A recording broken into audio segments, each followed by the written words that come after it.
Hi, this is Ethan Siegel, author of Star Trek Treknology, The Science of Star Trek from Tricorders to Warp Drive, and you're watching Mr. Media. I'm Bob Andelman, and this is a Mr. Media interview. You can see, hear, and read more than 1,000 of my previous celebrity interviews at mrmedia.com. That's mrmedia.com. Subscribe to the show on YouTube, Apple Podcasts, iTunes, Apple News, Google Play, Mixcloud, Spreaker, or Stitcher, and follow me on Twitter and Facebook. And if you like the show, please tell the world with a 5-star review on iTunes or Apple Podcasts. On today's show, I'll talk to Ethan Siegel, author of the new book, Star Trek Treknology, The Science of Star Trek from Tricorders to Warp Drive. Stick around.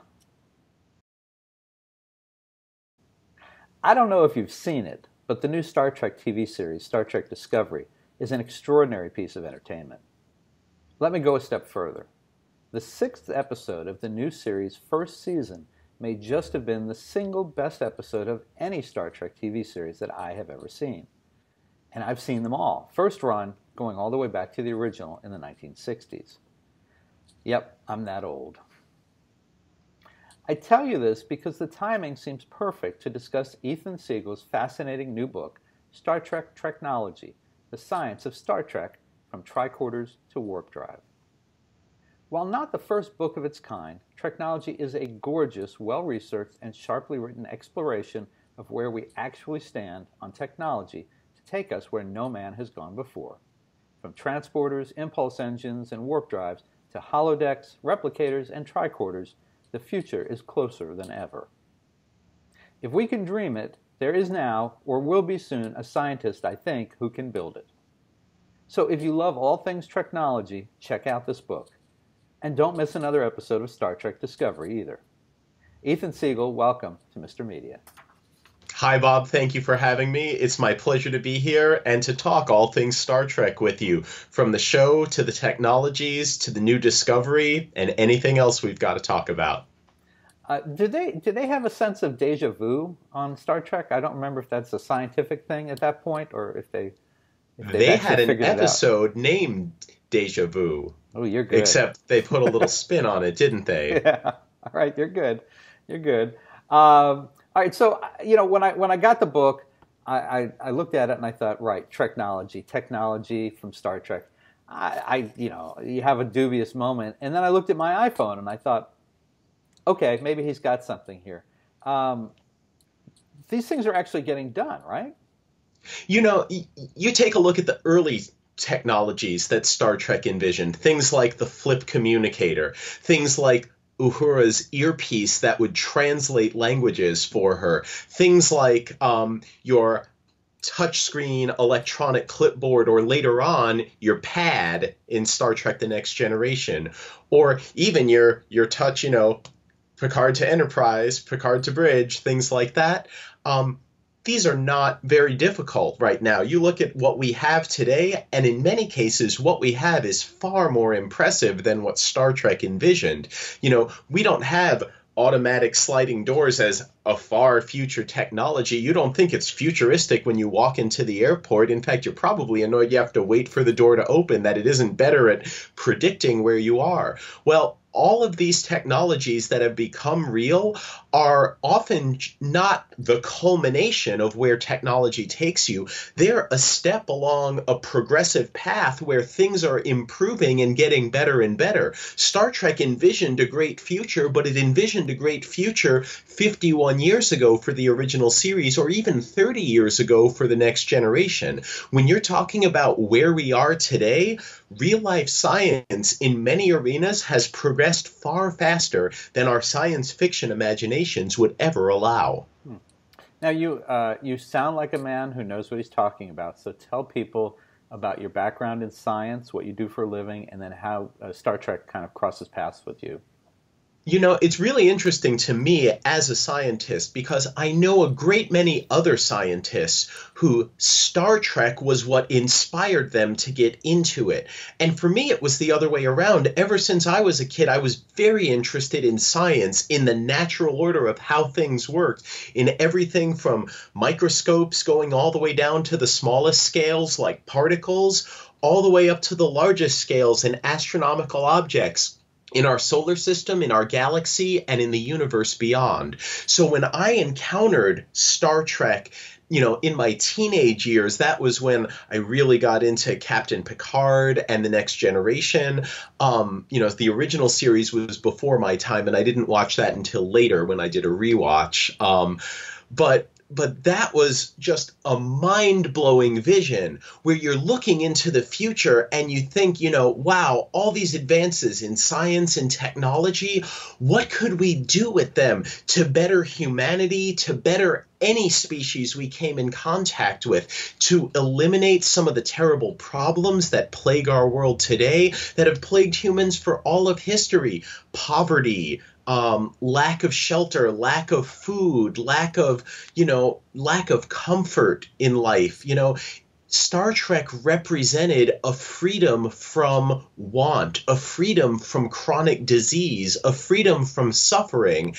And it empowered you that once you have those freedoms, you can live your life and explore and learn for the betterment of everyone. It was this altruistic vision of what humanity could become at our best. And that's something that just I bought into wholesale. I've since gone on and I've become a theoretical astrophysicist. I've got my PhD. I was a professor for, 8 years or so. So this is something where I've sort of got the science background for it. But when we came on the 50th anniversary of the original series of Star Trek, I started talking to a publisher about this idea where what if we did an updated version of what's the real life science, not just behind the physics technologies or the technical construction of a starship, but what if we took a look at the full gamut of medical, biological, civilian, communications, computational, military technologies, and starship technologies all at once? What if we did the research and then when they said, oh, and by the way, we can do it, we can get the license rights from CBS Studios and Paramount Pictures. We have over 150 images in this book now, and I'm so proud of both the quality of the content and the presentation of the book that I think this is going to be just a fantastic read for anyone who's a Star Trek fan or in any way interested in the real-life technology that we envision the future to have and what's becoming real. Ethan, I think I speak for Mr. Media viewers and listeners when I say that we're just very disappointed that you don't have more enthusiasm for your subject. Well, you do your absolute best, and you're always going to have your naysayers, and you're going to have the people who don't recognize the sarcasm in that, who are like, you're right. He's a real dead fish over there. No, I think it's great that you get into it so much. There's 28 technologies in the book. Why these particular 28? Why not 25? Why not 35? I mean, how did you come on these particular ones? What I started looking at was what are some technologies that are really important to feature. When you watch Star Trek and you watch The Next Generation and you watch Deep Space Nine and you watch Voyager and you watch Enterprise, and sorry, Discovery wasn't out when I wrote this book. It's really just come out. But when I started looking at all the different series, I was like, what technologies are the most memorable ones to me? What are the ones that stand out as like, oh, this is a really futuristic thing. This was, when it was conceived, this was something that's iconic to the show. So what I started doing was I started asking these questions of myself, and I also started asking all my other friends who were big Star Trek fans, what are your favorite technologies? What are the iconic ones to you? And we started coming up with ones that were maybe less common, where you started getting into things like isolinear chips, where you started looking at things like, antimatter containment, where you started looking at things that maybe weren't, would go beyond like the big iconic ones you think of, like Geordi's visor. Like, what about those cybernetic implants that the Borg had? What about, not just the universal translator, but what about subspace communication? Not just having a transporter, but also having transparent aluminum on your ship, right? Famous from Star Trek 4. So you started taking a look at those, and I was like, you know what? There is real life science behind this. Let's take a look at it. Let's put it in the book. And in some cases, like with Synthahol, I'm a physicist, not a biologist, which sounds like something McCoy I was might. just thinking that, yeah. Just hearing his voice in my head, like, yeah. Damn it, Jim.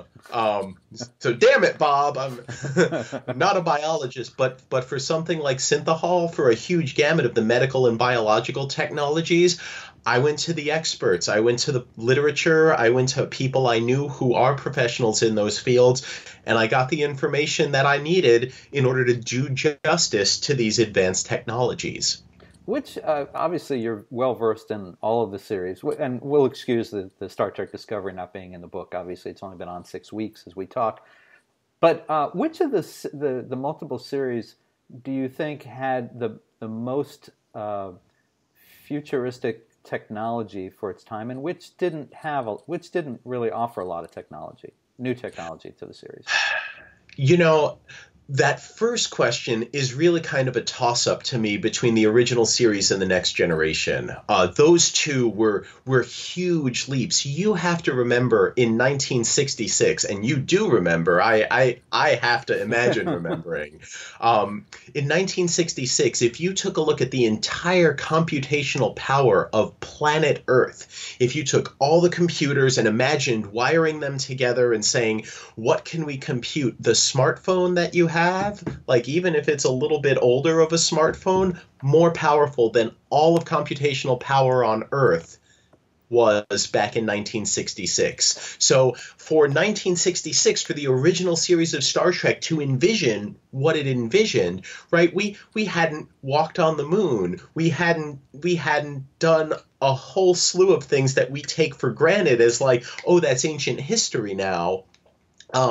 For Star Trek, the original series, to envision the full suite of things it did, warp drive, transporter, shuttlecraft, universal translators, things like this was tremendous to have those tricorders. This was such a huge advance. The Next Generation went one up on them for sure.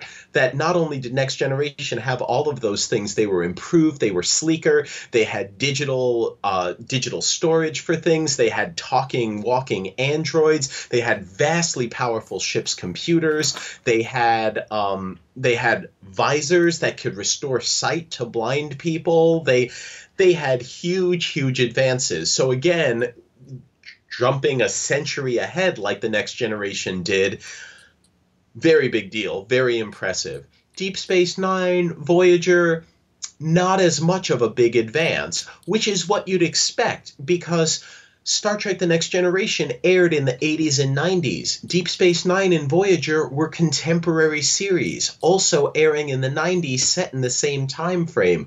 So it's really hard to say like, oh, here in the mid to late 24th century, we've got the flagship, we've got the Enterprise, and then Deep Space Nine is looking at a station in remote space in a war-torn area. Voyager is looking at a contemporary ship, maybe only slightly more advanced, thrust far away, under-equipped, and forced to salvage and try to find their way home. It's the Gilligan starship of its time.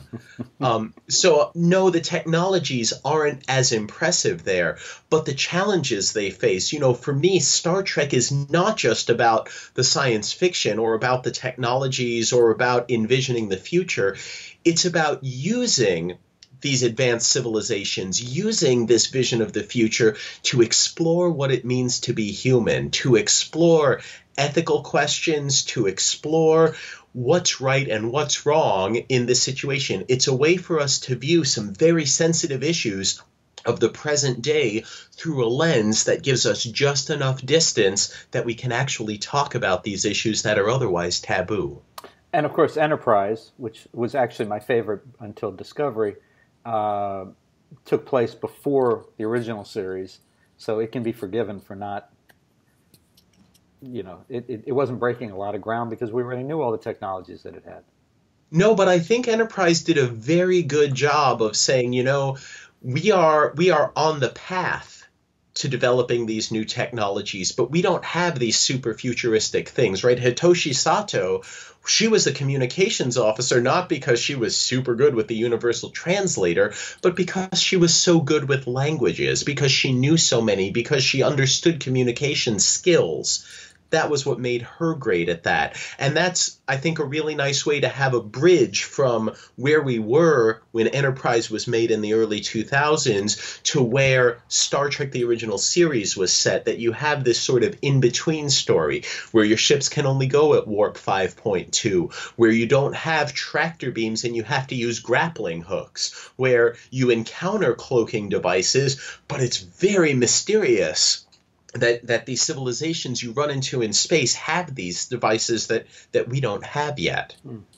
So I thought Enterprise did a very good job at being appropriately but not too advanced. So I think most people have a sense from what you've been talking about, what we have in hand. What's still around the corner for us? What's achievable? When you say what's achievable, I start looking at what's under development that's becoming real in a very impressive fashion that many people don't recognize. The first thing that comes to my mind is the holodeck and holograms. That, when we think about them, we have light holograms, things you can look at and see, but not tangible ones. That's the big advance, is like, okay, we see where we are today and we've got virtual reality where you can put on your helmet and your goggles and cover your ears and get that 3D surround sound experience and be in this immersive world. But what most people don't realize is they are finding ways to incorporate your other senses into this experience. It might not look like, oh, you walk into a room filled with grid lines and this is your holodeck, but it might be something where you put on your own virtual reality simulator. And all of a sudden, because of the setup around you, you have smells, you have tastes, you have touch sensations. One of the coolest demos I've seen recently is they have a virtual reality simulator where it looks like drops of falling water are coming down in front of you. And you can hold out your hand. And thanks to infrasound sensors, you hold out your hand, and if you catch a falling drop of water, you feel the sensation of the water hitting you, that you feel that splash, and it actually feels for the moment it strikes you like it's wet. That's incredible. When you talk about development towards a real life tangible hologram, it's really hard to say, oh, like we've gone from something where you would just have like a light projection back when holograms like this were envisioned to all of a sudden now, boom, we've come this far. From Next Generation until today has been 30 years. That we've come this far tells me it won't be 2367 before we've got real life tangible holograms that you can't really distinguish from reality if you're immersed in it. I know the thing that I've never really gotten too into the whole virtual reality with the headsets and everything, because it puts you in a place that you can see and you can look around and envision. You could watch a film that way, but you can't interact. But what you're talking about is that you sort of can interact. You can feel the rain hitting your hand. That'll be the Star Trek leap, right? When you can actually interact with the hologram and change things that are happening. I think that's definitely something that's going to happen. I think also that they're making these multiplayer interactive experiences that you can be on the holodeck either physically in the same room as people, or you can be virtually in the same room where maybe you'll be able to shake hands from thousands of miles away virtually, which again would be pretty exciting if we could do that. I have a feeling that, by time another generation passes, by time 30 years go by, a whole slew of technologies that we think of as science fiction, things like the phaser, things like synthahol, these will be real along with the holodeck. I suspect when the adult entertainment industry decides that they can make money from holograms and VR, that's when the technology will take the giant leap because like on the internet, that's where all the money seems to be. So if they feel they can make money, they'll pour money into resources and they'll make it happen. Probably Well, ahead of anybody else. I hate to disappoint you, but Quark's Bar went to Rule 34 way before you did. Oh, you there you go.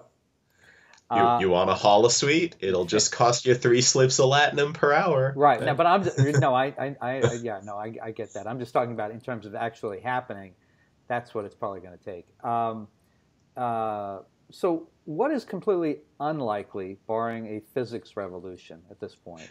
I think that's an important thing. When you talk about what's possible, what's on its way, it's important to look at what are the physical limitations here, because you don't want to be unrealistic. And I will fess up that of the 28 technologies in my book, 4 of them will require additional physics to the physics we already know. Those are the transporter, warp drive, subspace communication, and artificial gravity.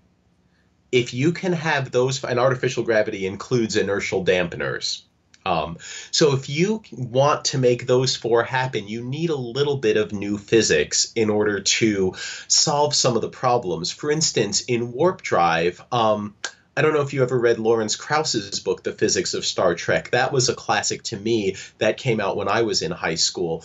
So, it talked about the technologies in Next Generation that were physics-based, and I thought it was a very interesting read. But also it was written in the mid-90s, so when you take a look at how have we advanced in the last 20 plus years, the answer is considerably. So we know that many of these technologies where it was like, bah, that could never happen. Well, actually, now we think we're a lot closer, and here's the next leap we'd need to make this possible. So for warp drive, in the mid-90s, a theoretical physicist named Miguel Alcubierre found a solution in Einstein's general relativity where, let's say, you're headed towards a star 40 light years away. The star's way out here.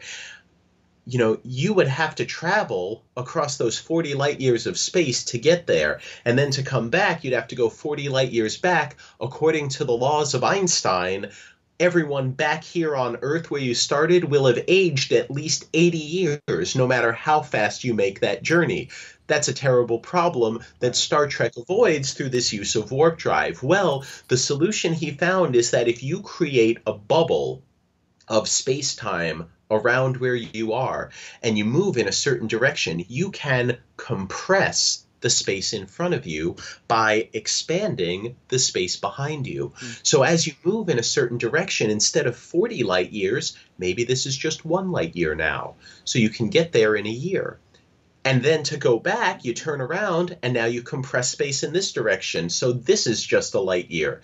So instead of an 80-year round trip, you've got a 2-year round trip. The catch is that in order to make this work, you need some type of negative mass or negative energy in your space.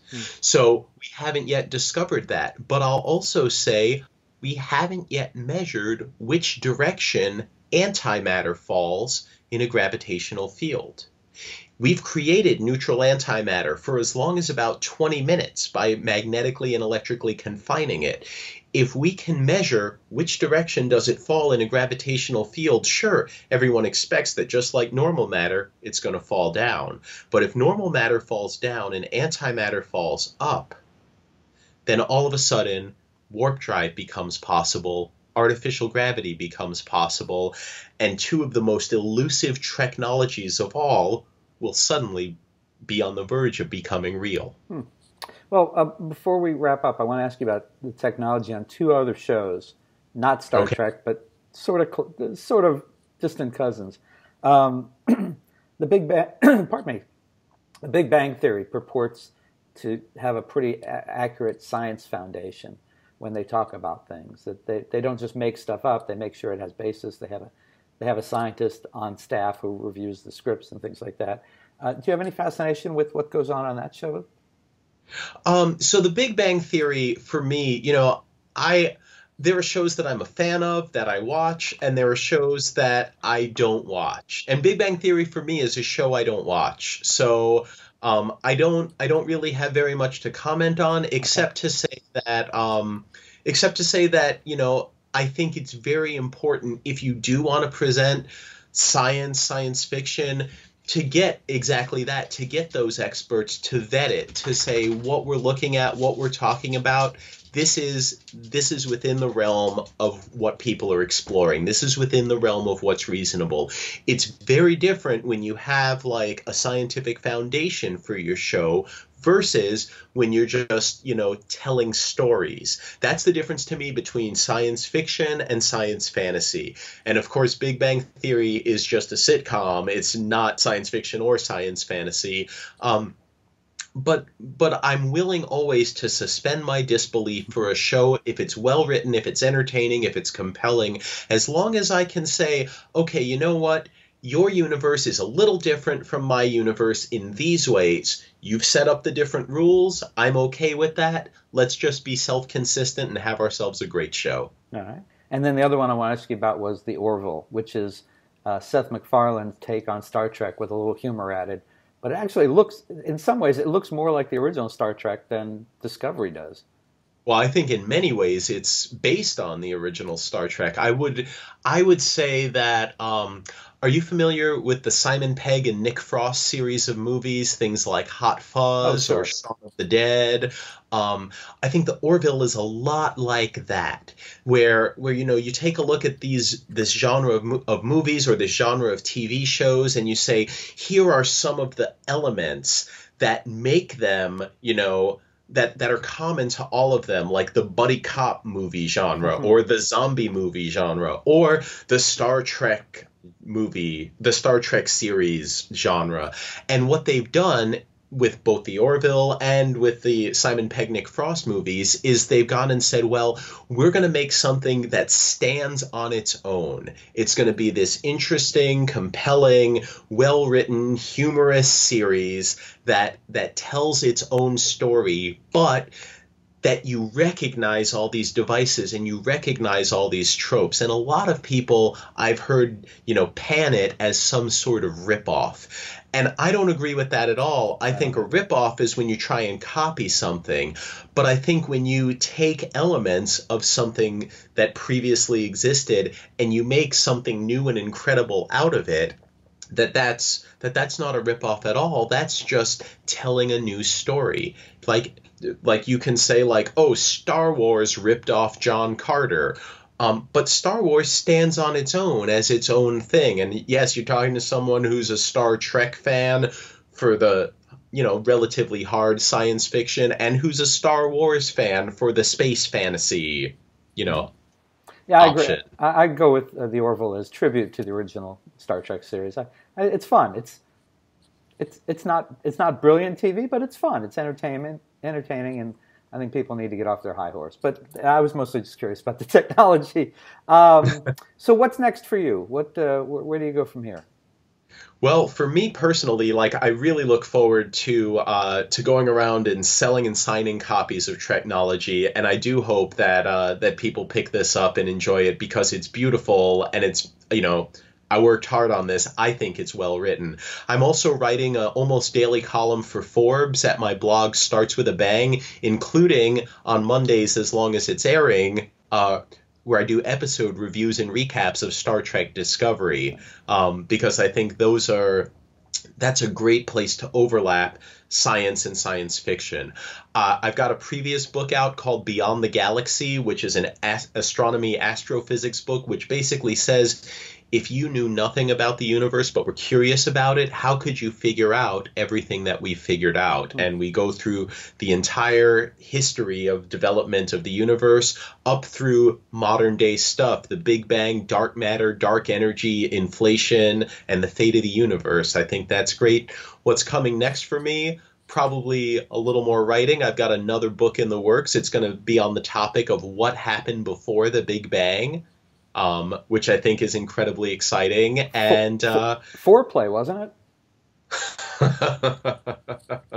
Sorry, I didn't mean to interrupt. Oh, we're okay. So when say what's before the Big Bang, well, the answer to that is cosmic inflation, and I'm writing a book on on why that's so, on why what we finally concluded the Big Bang was the beginning of the universe, why we know that can't be the absolute beginning, and what came before that and how we know. I think that's going to be a real fascinating one. And then coming up next, we'll just have to see what happens. We'll just have to see what comes next. Now you're blowing my mind with foreplay to the Big Bang Theory. Wow. Folks, listen. You can find Ethan Siegel's latest book, Star Trek Treknology, The Science of Star Trek from Tricorders to Warp Drive, in great stores everywhere, or you can order it right now at a great price at MrMedia.com. If you are watching or listening to the show at MrMedia.com, below the video you'll see the cover of the book, and you can click on it right now. It'll take you to Amazon. You can order it there and have it, hey, maybe you can have it by drone delivery within an hour if you're maybe out in the great Northwest. I don't know. Or otherwise, figure they can get it to you by the end of the day or within a day or two, depending on what you're willing to pay for. Ethan, can people find you online? Is there a website, Twitter, Facebook? Yeah, I'm on all of those. So my page is Starts With a Bang on Facebook. My Twitter handle is at Starts With a Bang. I'm Starts With a Bang on Tumblr, and my blog is Starts With a Bang on Forbes. Forbes.com/sites/Starts With a Bang, and find me there, and I'll be happy to connect. Very good. Ethan Siegel, one banging dude. Thank you so much for joining us on Mr. Media today.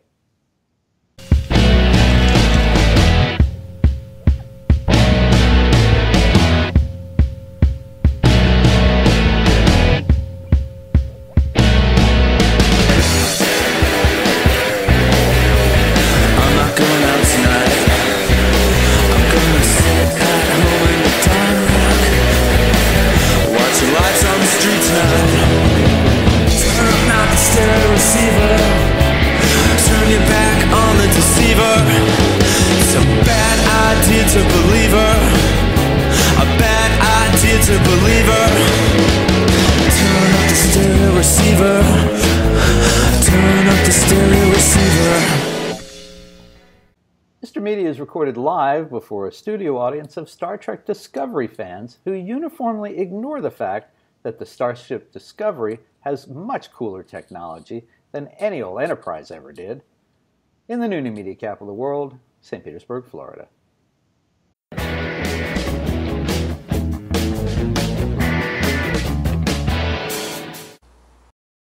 Hi, this is Rich Scheidner. And if you've ever wondered what it was like to be a stand-up comedian in the 1980s, I'm going to do you a big favor. Instead of billions of dollars for a time machine, you can just spend $24.95 and buy my new book, Kicking Through the Ashes, My Life as a Stand-Up in the 1980s Comedy Boom. It will save you money and give you thrills. It will take you there.